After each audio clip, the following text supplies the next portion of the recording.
Yo, how's it going, man? Hope all's blessed. It's Danny Glover from Fight Fan TV Live. Welcome into the live. Yes, so we've got a lot to talk about today. Hope everyone's blessed, having a good Sunday.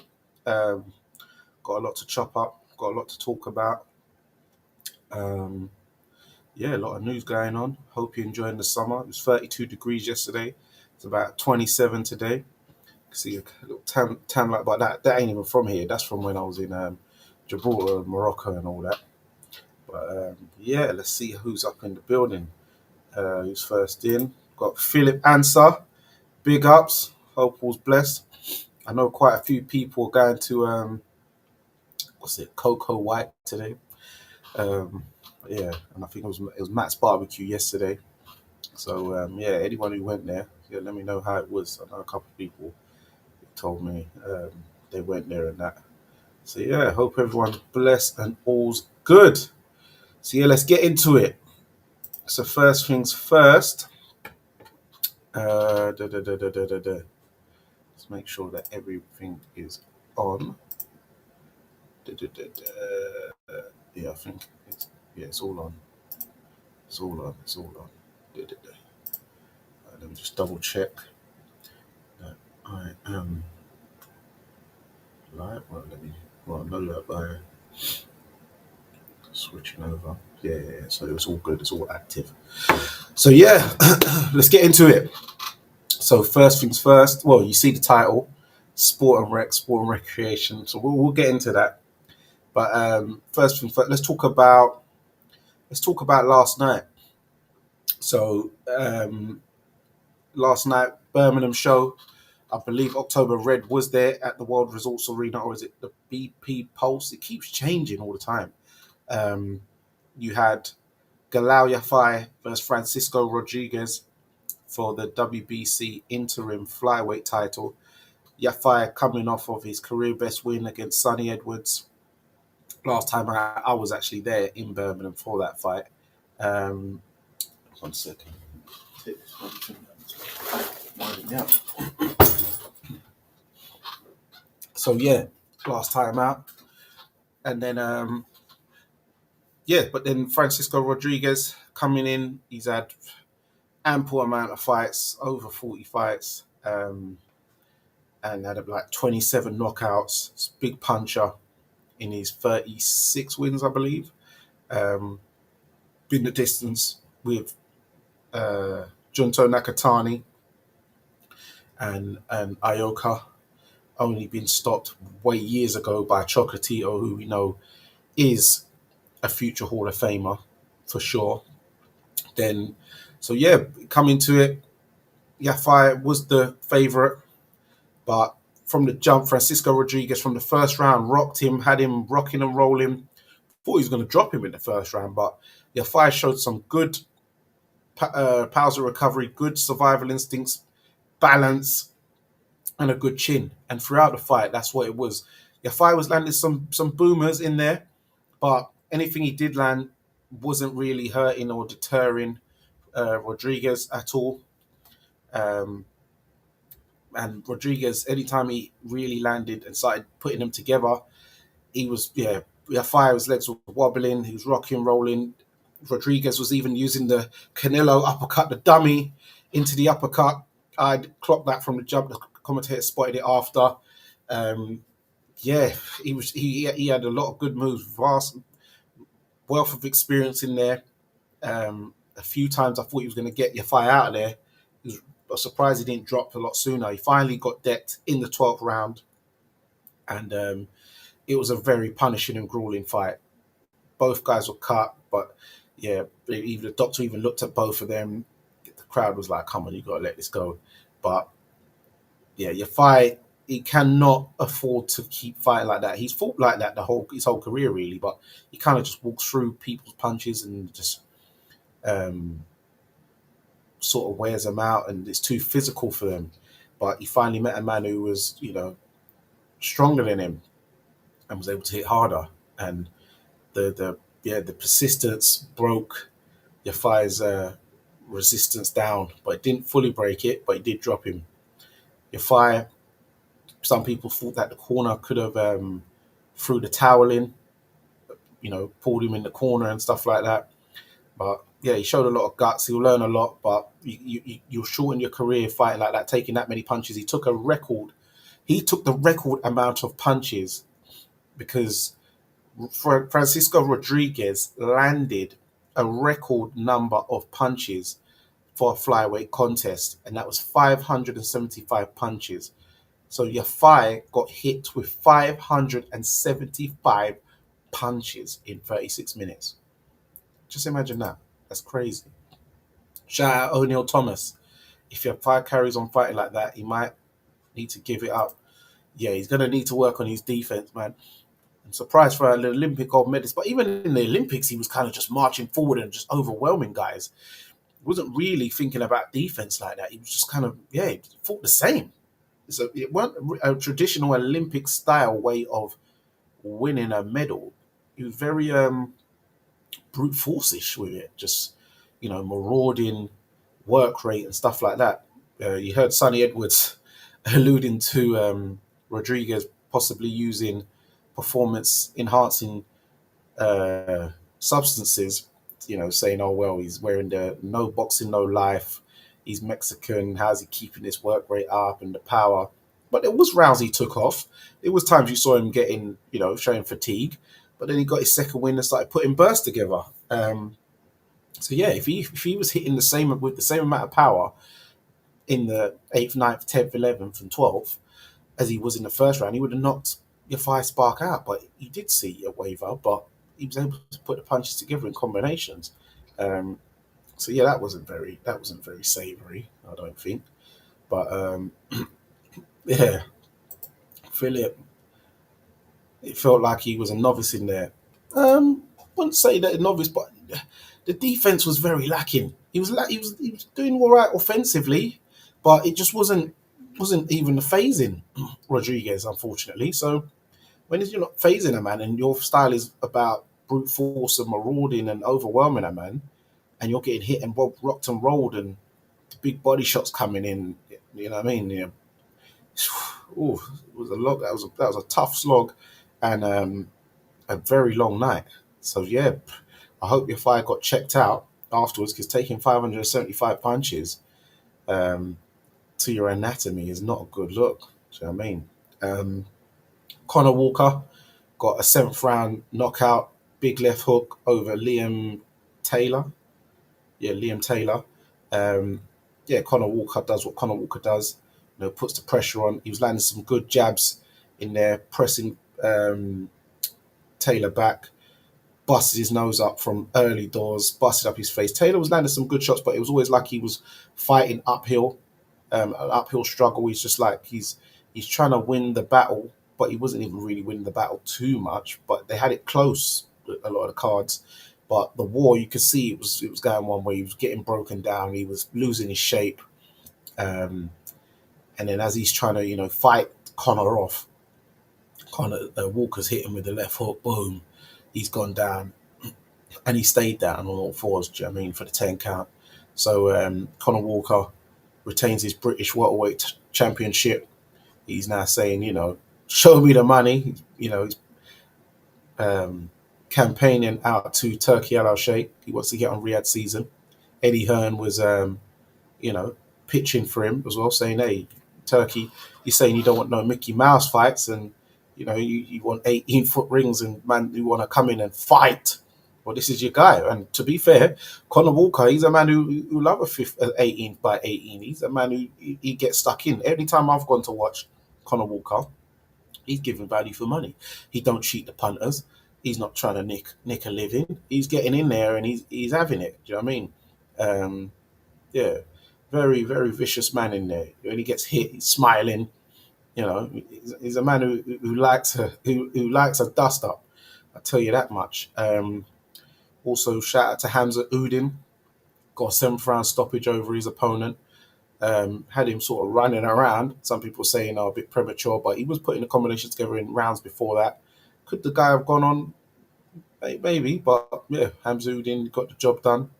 That's 5-0, 2 stoppages. You had Tia, Mia, I can't pronounce Maita, her surname, knocked out her opponent straight. Great debut, dropped her as she got up. Boom, 1-2. Like kind of like how Anthony Joshua just dealt with Ngannou. Obviously didn't flatten her, but she put her down heavy. Ref knew to wave it off because that was vicious. So yeah, she's looking like the goods. So shout out to her. Um, who else on the card? Yeah, Pat Brown. He got a knockout. Dealt with his guy seemingly easy, relatively easy, and he's going to be back out soon. So yeah. Other news. Oh yeah, what's his name? Jahai Tucker. He beat Lorenzo Simpson on points last night on the top rank card. So that was that. I didn't really take note of any of the other fights. Oh, it was Napper's fighter. He won on. Oh, I forgot how he won. I think he won on points as well. Neil Mikhail Meal Nicky, something like that. Um, do, do, do, do, do. Yes, I've got some news here. So David Benavidez is set to defend his um, WBA, WBC light heavyweight title in either Las Vegas or Dallas versus Callum Smith in October.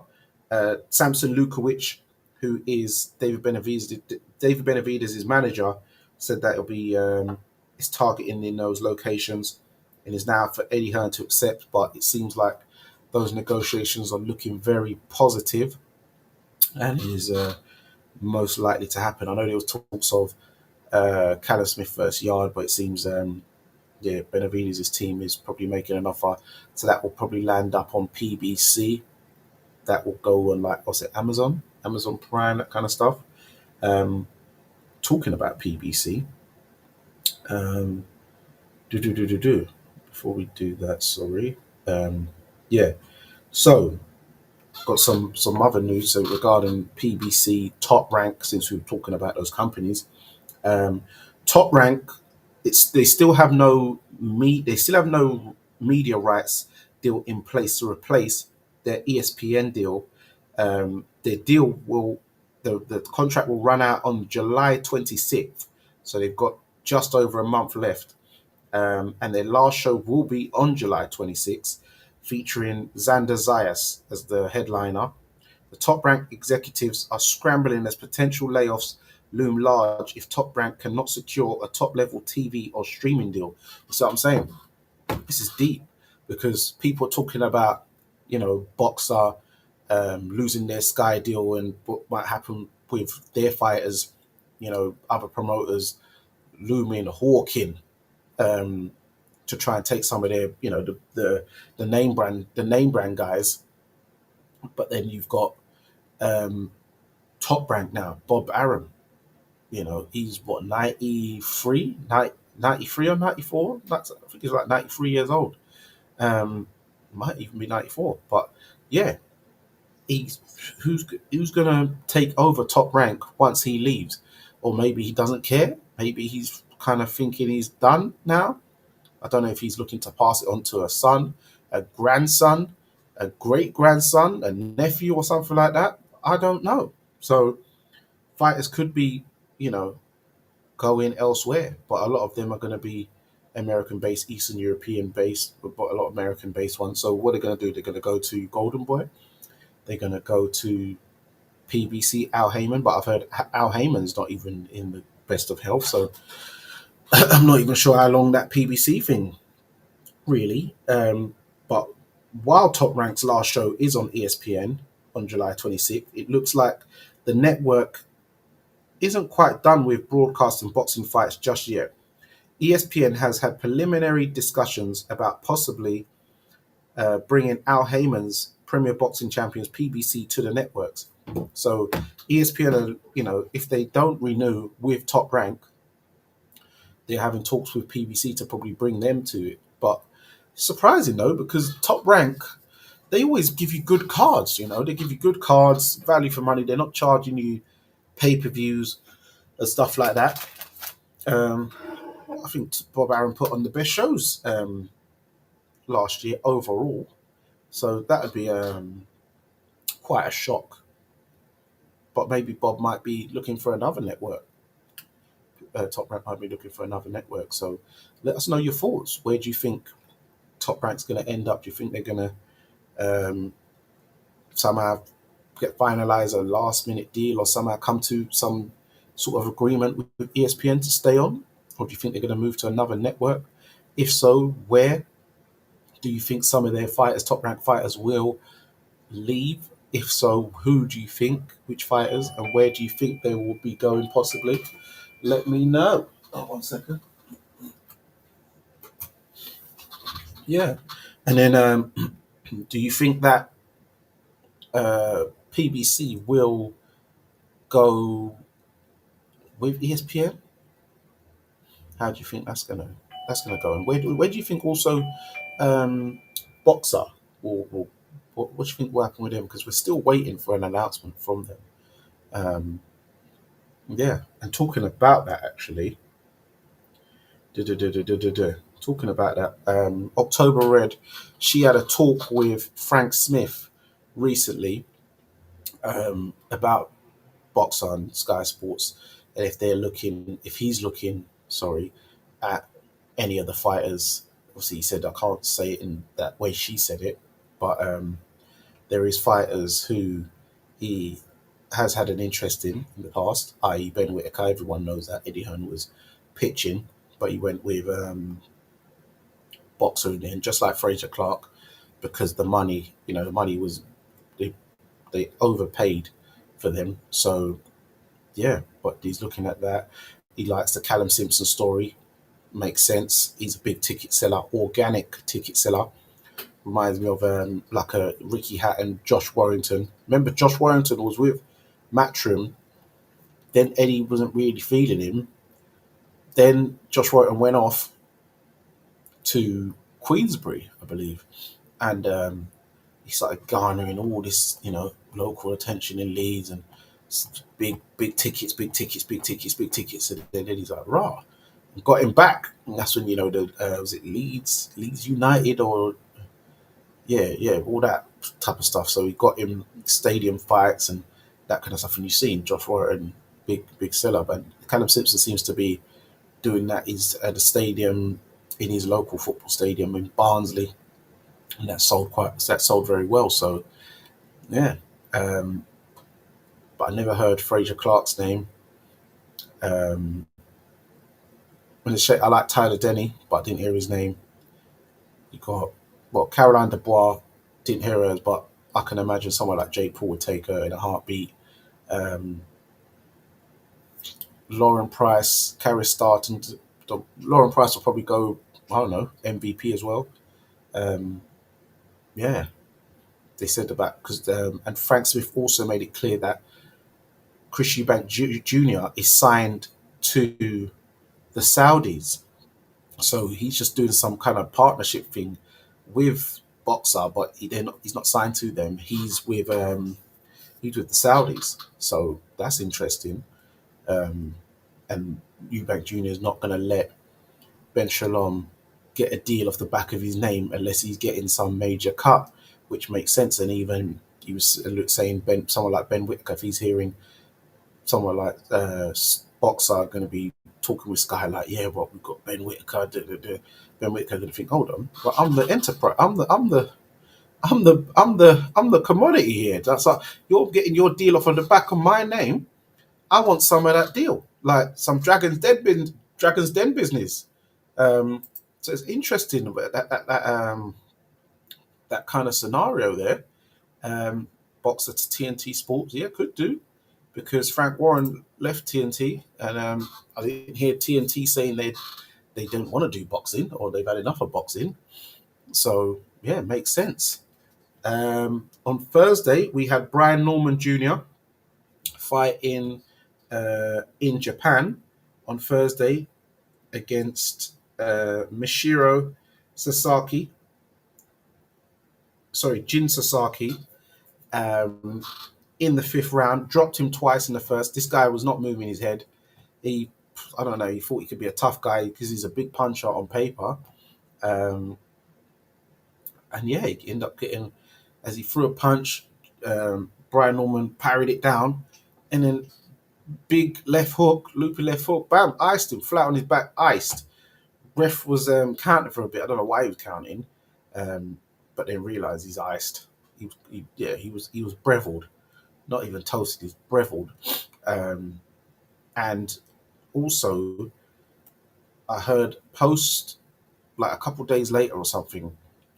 It's come out that Jin does not remember anything from the past 6 weeks. He can't remember anything from the past 6 weeks. So, man knocked him for six, literally. Like he, man took his memory for the past 6 weeks. He doesn't remember being in a fight. He doesn't remember having a fight. Um, yeah, that's mad. That's absolutely mad. But yeah, Brian Norman Jr. retains his WBO welterweight championship. We're talking about him fighting Mario Barrios next. Boots Ennis has moved up, so he's relinquished his two belts. Could Conor Benn come down? Is he looking to fight Mario Barrios or maybe Brian Norman Jr.? Brian Norman went over there.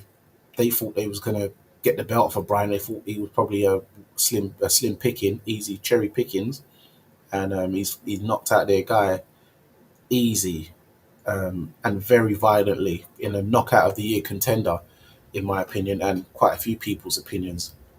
So, what did you think about that? Who would you like to see Brian Norman fight next? I know he had some choice words for Jaron Ennis after the fight. He said, I wish I had a certain fight coming up, but they heard the B Norman storm was coming, and you know what happens when that storm comes? They grab their boots and run. Oh yeah. He's got some lyrics, but it's good to see he's talking and he's getting himself out there. And his dad's taking a step back because his dad was moving like Floyd Schofield's dad for a while, and maybe someone's had a word but he's now you don't hear nothing from his dad. Now Brian Jr. is doing the talking and with his fist and the mouthpiece, so he's got the mouthpiece game. So yeah, man, he can fight his own battles and do his own thing. So it's good to see. Um,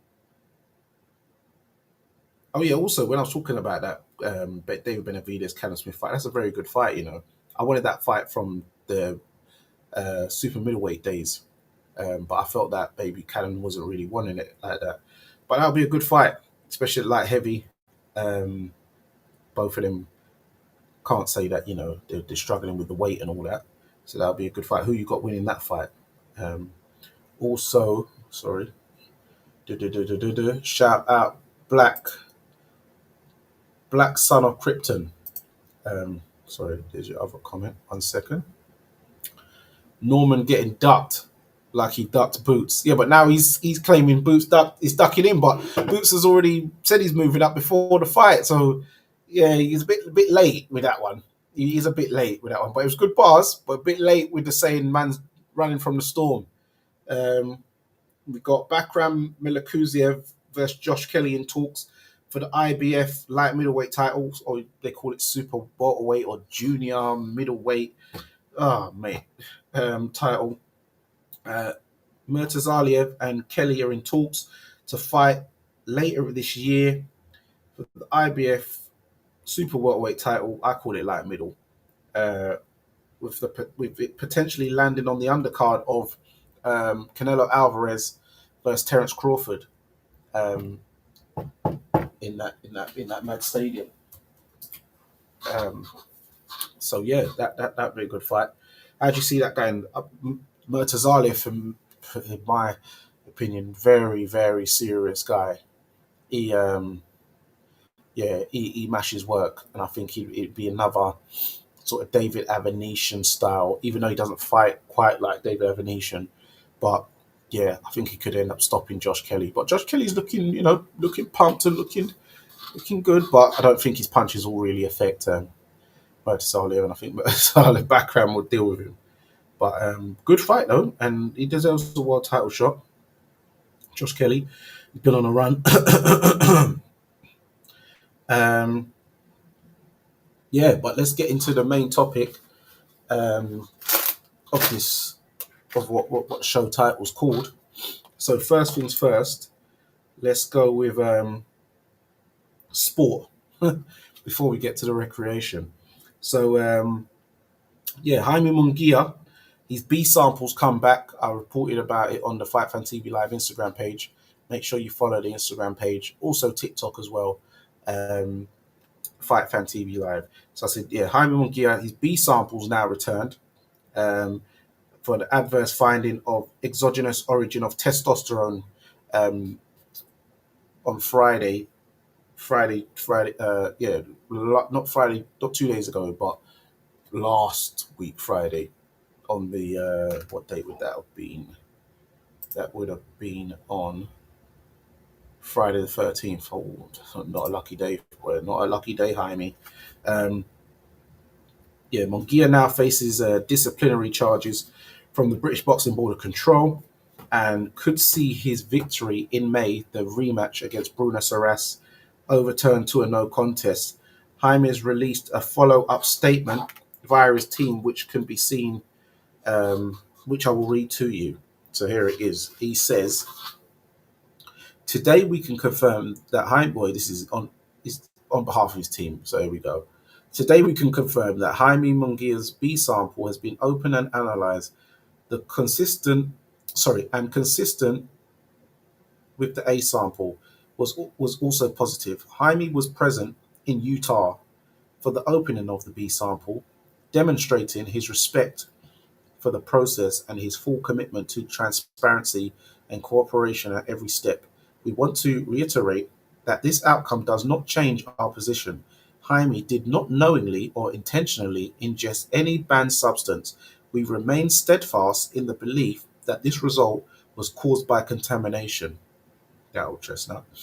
Um, and we are continuing to take every possible step to identify the source.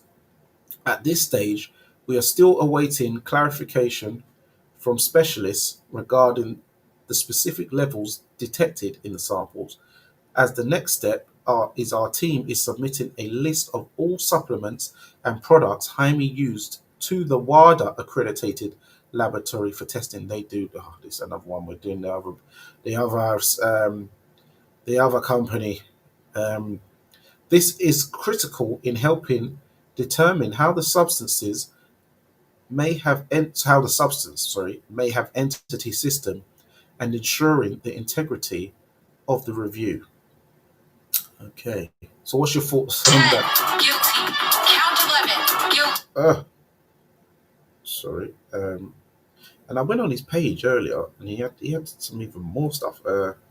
Throughout my boxing career, I've undergone numerous anti-doping tests and have never tested positive. I was tested twice during the training camp, and both results came back negative, which is why receiving this notification of adverse findings has been a complete surprise to me. Several experts have explained that there are multiple ways contamination can occur, and I am fully willing to undergo any retroactive, current or future testing to demonstrate that I have always been a clean athlete, and I will not make any further comments on this matter until the process concluded with. Oh, that was where his B sample thing. Then he came out with the next statement. Oh, then he had his team, and oh, he's just going on and on. This guy, yeah, he's just going on and on. Um, yeah, you're busted, man. You're busted. Um, so yeah, he's gonna get a suspension. How long it's gonna be, I don't know. Could be 6 months. Some people screaming lifetime ban. I don't know. That's not gonna happen. Not for that. Um, but yeah, he's got a testosterone, getting more testosterone boosted, stronger. Because he got knocked out last time, so that shows mentally he was mentally fragile because he got knocked out by a non-puncher. Remember, this guy Bruno Saras, in the trade, he'd make little comments about someone like him, like he couldn't punch a hole through a wet Rizzler sheet and stuff like that. Couldn't crack an egg. Um, let's get this. I remember he only had a handful of knockouts. The Frenchman, 26 wins, 5 knockouts, 2 draws. It was unbeaten until that rematch, but that's going to get taken off. So it'll be still 26 wins, 2 draws, which is only a 19% knockout ratio, very low.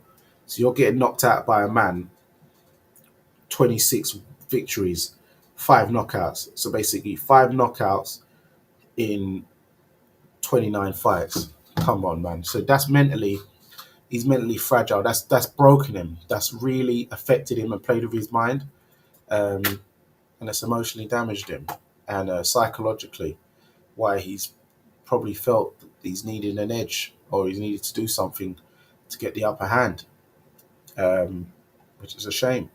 Skyline, the editor, big up. Having seen yesterday's card, Matchroom are seriously lacking in their roster. They are very thin and they need to take advantage and raid Ben Shalom's stable and take away the good crop of fighters. I wouldn't say thin. I wouldn't say thin. Obviously, they're looking for the next pay-per-view star.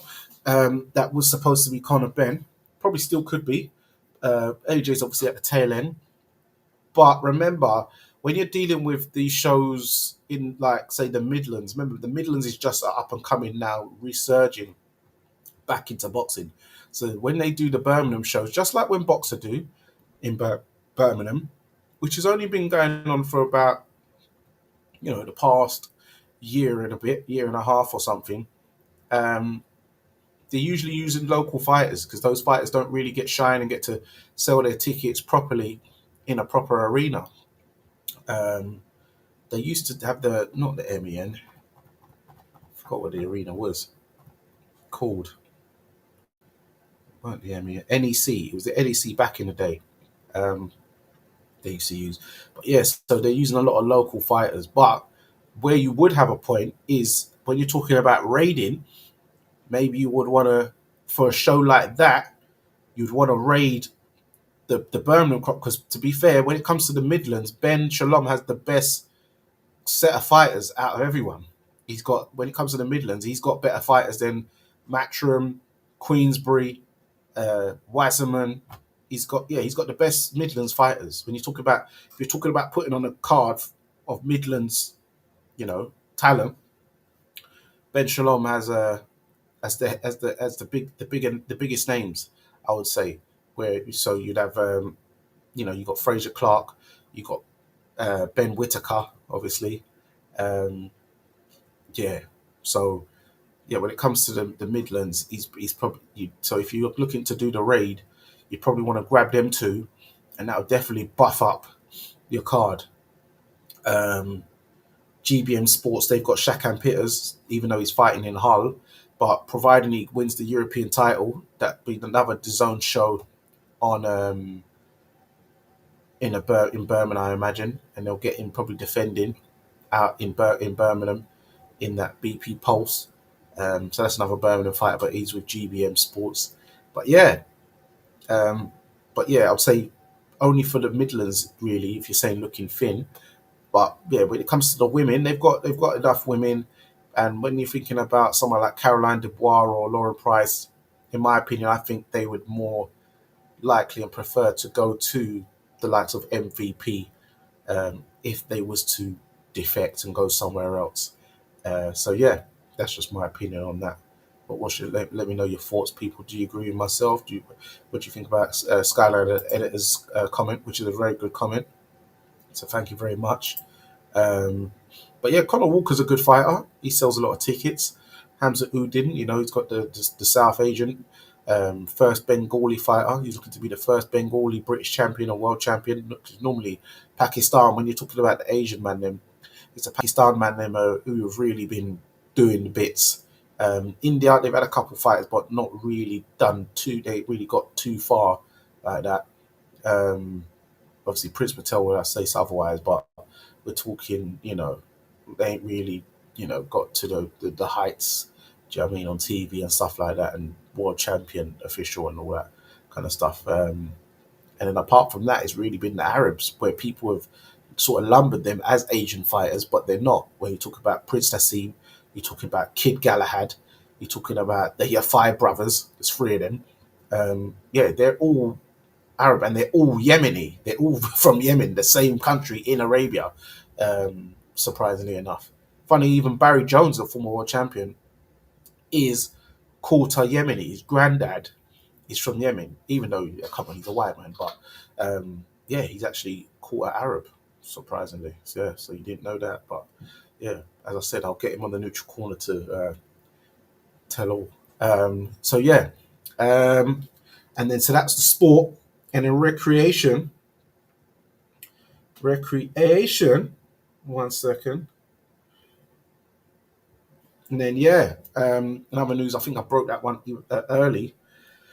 Broke that one probably about Tuesday or something. That the coach and manager of Terry Harper, who's also trained the likes of Jamie McDonnell, Maxie Hughes, who got a good winner recently, Jason Cunningham, Steffi Ball. He's a former pro as well. He was like a sort of journeymanish type guy. His name's Andrew Bullcroft. He has been convicted. He's been found guilty of supplying Class A conspiracy to supply cocaine. Um, he's been remanded in custody since February 28th, when he was convicted by the jury at Sheffield Crown Court. A former boxer turned trainer, manager, and promoter. Bull's stable has included champions at British, European, and world level. He's 48 years old, from Doncaster, and will be sentenced along with his co-defendant Benjamin Williams at the same court on 26th of August.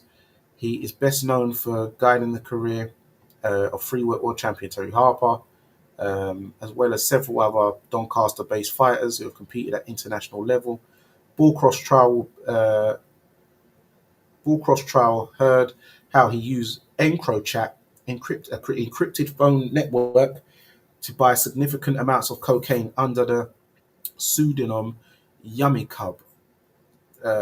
These are conversations where Yummy Cub speaks to the McAllisters or an associate of them and is inquiring about buying kilos of cocaine at around £35,000 a go.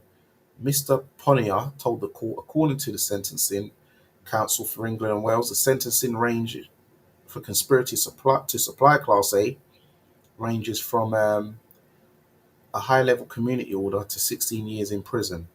Now, I don't think he's going to get community service, but I don't think he's also going to get 16 years, to be fair. But yeah, British Boxing Board of Control have also said they will review his license as a manager and, well, his licenses with the board, his various licenses with the board, after his sentencing, etc., or when he comes out. But who knows? Say he gets, I don't know, 10 years. He'll probably have to do 2/3 of that. So be out in 7. He'd be, what, 55 then? Do you know what I mean? We could still be a trainer, I guess. So, yeah, interesting times there. So that's sport and recreation.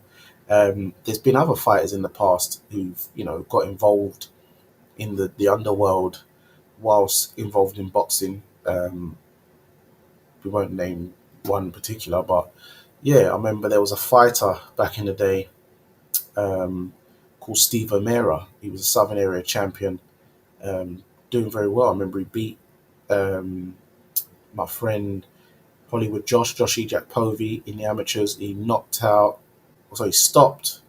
What did he knock out? Yeah, he basically stopped my friend Nathan Wees as well for the Southern Area title. Yeah, good fighter. Yeah, I remember he got quite a big sentence. He should be out now because this was time ago. He probably been out for about 3-4 years by now. But yeah, there's been other people. There's someone I remember in the comments. Sorry, let me read some comments. Someone was like, "Oh yeah, I'm really surprised by this Sandman boxing." Um, Someone was like, "Even coaches are trapping." Shake my head. Um, but then there was someone on one of my other platforms. They said they knew about this. Um, Sorry about that. 1 second. They knew about it, and I was like, "Rah." I think he's from up that way. Um, yeah, I'm not going to say his name, but he goes, "I'm from Yorkshire originally, and know man in the Barnsley, Doncaster areas, and it's common knowledge over there that Steffi has been juggling work for years, bro." I was like, "Wowzers, really?" He's like, yeah, man, he's been moving bits from time for those in the know, brother. I was like, yikes. And then so another person was like, sounds like he upset the wrong people. And then someone was like, it's peak for him. You wouldn't think he was like that, not knowing, looking from the outside. He looks like a respectable pillar of his community and boxing. But it's life. Who am I to judge? I mean, Black Sun Kryptonite trapping ain't dead. Wait, what did Jeezy say? Was it trap or die or something like that? But man. But hey, let me not talk too much because you got these bloggers now. You got these YouTube man saying, "Oh, if you're talking about street stuff, you're snitching." Well, this is public information. I've not gone surfing for this. This is public information. But some of these podcasts are saying if you was part of that life or even a civilian, I'm like, so what was Trevor McDonald a civilian? Big up my boy, Miniature, aka By Nature. Um, so yeah, I'm just giving you some of the reels. Do you know what I mean? But yeah, just news dropped earlier. Be sure to subscribe to Fight Fan TV Live, guys. Be sure to subscribe to the channel on here now. Hit that subscribe button. Hit the like button inside. Hit the like button. Come over to the YouTube and hit the like button. But yeah, news just in of that I've dropped. Alex Krashuk has announced that he has parted ways with Alexander Usyk ahead of his Daniel Dubois rematch set for July 19th. Krashuk has promoted and managed Usyk since 2013. And 2013 is when Usyk made his debut. So I guess he's been promoting him since the beginning of his pro career. He's Ukrainian as well. And he has the promotional company K2 Promotions. So yeah, and Edges Klimas, he was his manager. But I think Alex Krashuk and Edges Klimas have both been kind of joint managing, promoting Usyk together, Alexander Usyk together. I'm not sure when he just came in, but I think probably probably around the same sort of time. So that's very shocking. But Usyk's what, 37 years old now, 38 years old, pushing, or might be even already now. Um, how old is he actually? Let me double check. He might be 38. Let me check. Yeah, he's 38. So Usyk's 38 years old. They've been together what, 12 years. So when Usyk was what, 26, turned pro. Yeah, but yeah, he's 38 years old. Usyk said on record he probably wants what, like 3 more fights, or this might be his last fight. He might be his last one. Might have one more after this. Might have just 2 more after Dubois. So 3 fights left. So I know that Usyk has his own promotional company, Usyka 17 Promotions. Um, so he's probably just wanting to get the full revenue and the full money and probably put his promotional company in with the Riyadh season Saudi thing rather than, have an extra middleman in K2. So it's the retirement fund season. A lot of fighters do this towards the tail end of their career. Done good business, but it's just time he does his own thing now. So I remember someone saying to me when I dropped this, and they was like, "Oh, well, Usyk ain't really needed Edges Klimas and Alex Krashuk for the past 5 years. He ain't needed a promoter or a manager for the past 5 years. A lot of hangers on." I was like, I wouldn't call him hangers on because say the past 5 years, well, he got that AJ fight in 2021. That was 4 years ago. He wouldn't have got that fight without them, man. So he has needed them for the past 5 years at least. Then the rematch, well, obviously the rematch, he was going to get that anyway. And then he was with them. Sorry, I'm sure Edges and Alex, they were really pushing hard, and Alex is a good talker, very charming, and he does talk very well because he talks obviously better English than Usyk. I managed to get him the Fury fights. Do you know what I mean? And he's earned some serious wedge. Usyk, money's probably wildest dream, some mad money, hundreds, like well over 100 million. I saw he was on some list. he's made some mad money and he's getting some serious bread this time around as well. So, but hey, all good things come to an end. The way it sounded, they say parted ways, so it doesn't sound like a bitter, angry thing. Hopefully they're still friends, and hopefully we do see Alex still at the fight week because I'd like to talk to him. But he has got other fighters like Bakram Murtazaliev. Funny enough, just talking about him there. He had Lomachenko, but Lomachenko's retired now. Um, then he's got a couple of other fighters. Um, he might still have Daniel Lappin actually. Um, let me see. Do, do, do, do, do, do, do. Oh, oh. Let me double check. Alex, who's he got? See who's got in the books. So yeah, but it still says he's got Usyk on there, but yeah, that's done. He's got a guy who's 28 years old, 7-0, Yaroslav Kartsis, uh, super lightweight, which is like a light welterweight Ukrainian guy. And he's got a 23-year-old who's 19-0, who's a 154 pounder, super welterweight, light middleweight, called Vasil Sebotari. He's from Moldova. Um, yeah, he's 19-0, 9 knockouts. Um, okay, interesting. So yeah, he's got a couple fighters still on the books and that. And he promoted he's promoted the first Daniel Dubois fight, which I was at in Wrocław, some people would say Wrocław, but it's Wrocław in Poland, which I was at. So hopefully I could be at this rematch as well.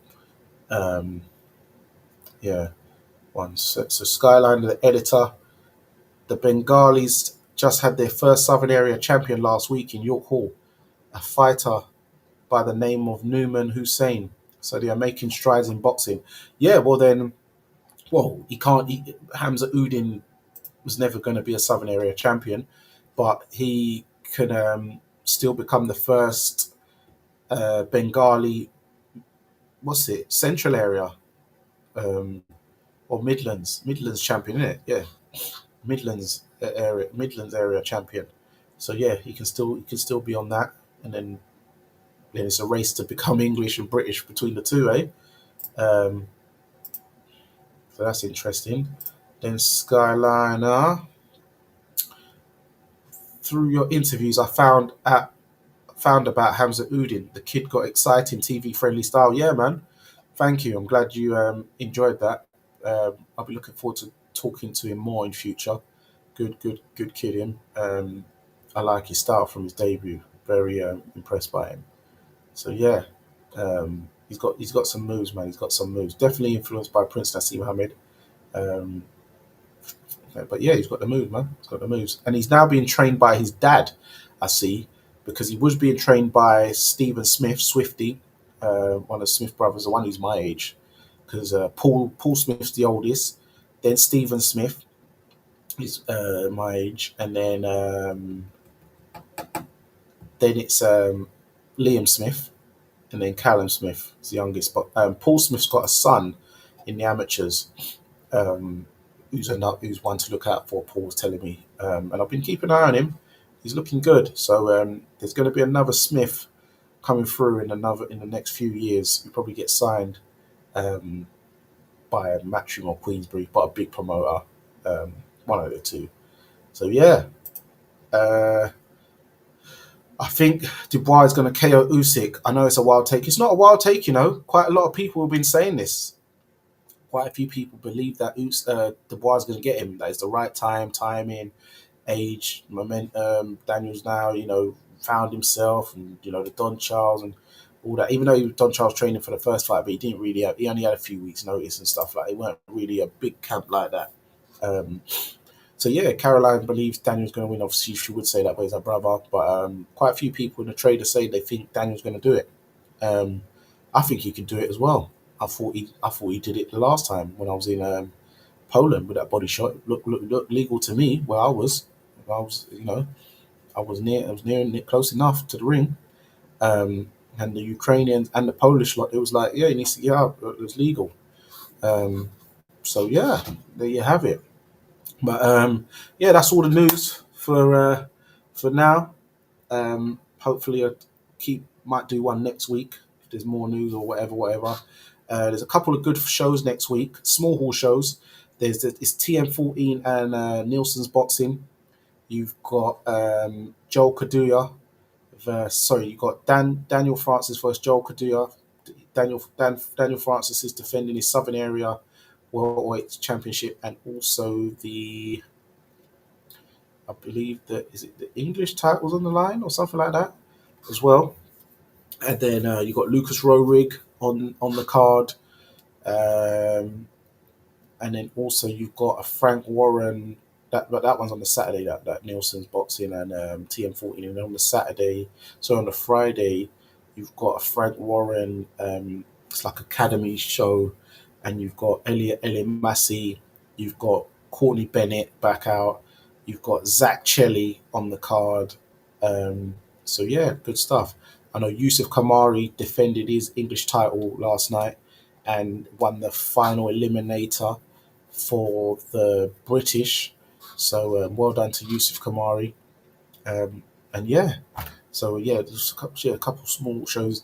I would try and get down there, but I think I'm busy. I'll ask Lex if he can get down there. If not, I'll just try and catch up with some of the guys afterwards. Um, Hopefully, get another episode. Check out the latest episode of the Neutral Corner with Lee Cutler, the former Southern Area English and WBC International um, light middleweight champion. But yeah, hopefully get another episode soon. Hopefully before fight week of Dubois Usyk. Probably get someone who's been in the camp with Dubois. Not necessarily my boy Eddie. Might get him in, but I'm thinking of someone else in mind as well. Get some hear a new different bit of a different perspective. So yeah, and there you have it. Until next time, it's Danny Glover from Fight Fan TV Live. And remember, guys, persistence beats resistance. You know where it is. Ha ha. You know the set.